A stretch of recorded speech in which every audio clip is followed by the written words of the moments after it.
this was the emotional moment of the night, no doubt about this. But I've been paying attention to presidential politics for, I guess, about 30 years. And I have never seen a joint session of anything that was anything like this next moment. The final person Trump acknowledged, and I guess you could say that she was there as a guest of the president, was the widow of Senior Special Operator Ryan Williams of DevGru, SEAL Team 6.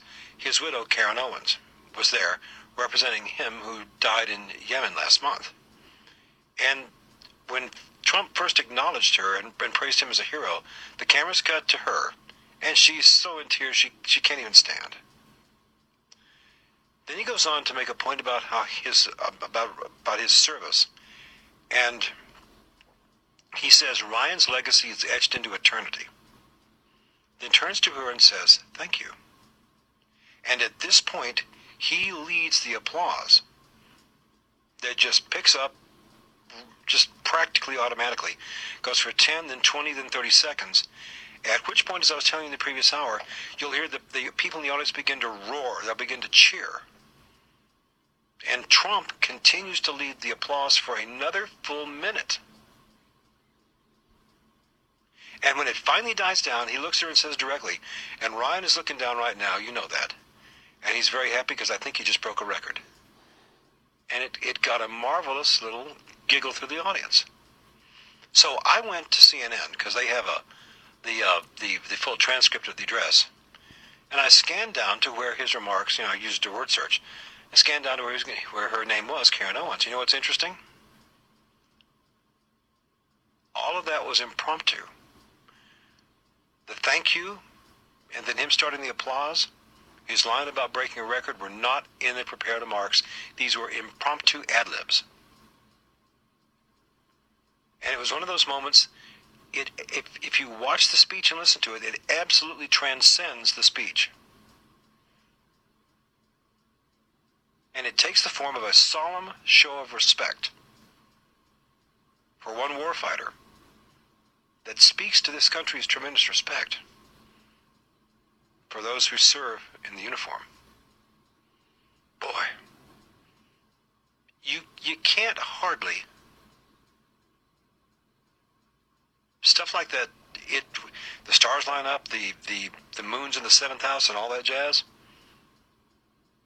But when I checked his prepared remarks and the thank you line that led to the applause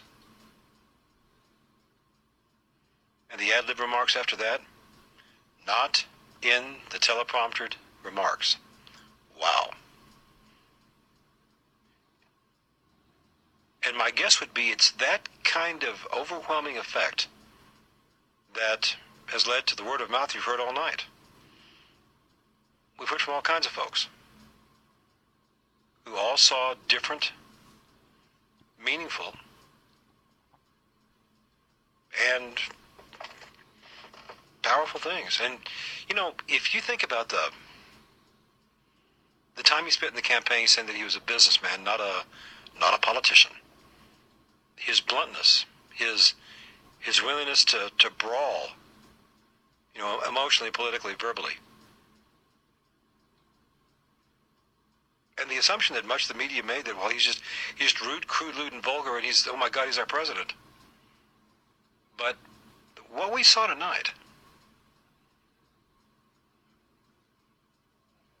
this old dog is still learning some new tricks. This is probably one of his best speeches, certainly that I've ever seen. And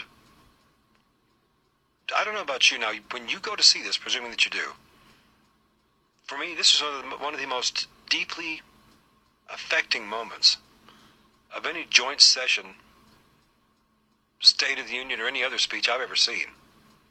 Like I said, I've been paying attention for about 30 years. Wow.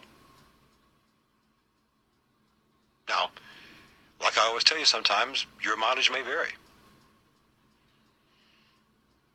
But if you have it digitally, you can skip through the applause. You'll get probably about a 45-minute speech, give or take.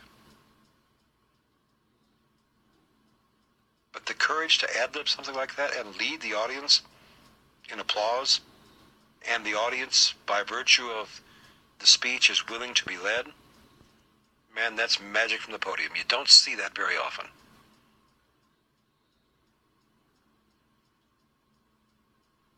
So, phone number 888-256-1080. What happens now? I've got a couple of